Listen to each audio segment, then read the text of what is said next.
అధికార party, MIM, BJP, ఇంకా రకరకాల ఎన్ని పార్టీలు చేసినా ఏం కట్టడి చేయగలిగినరు?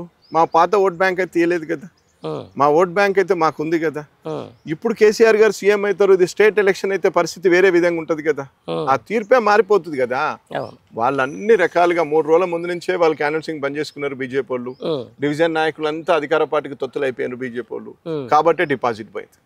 ఒక సెంట్రల్ మినిస్టర్ కిషన్ రెడ్డి గారు భారతీయ కదా కాన్స్టిట్యున్సీ అండర్ ఆర్ఎంపీ కిందికి వస్తుంది కదా, మరి అక్కడ డిపాజిట్ రాకపోతే ఇంక మరి సెంట్రల్ మినిస్టర్ మరి ఏం కాపాడుకున్నారు?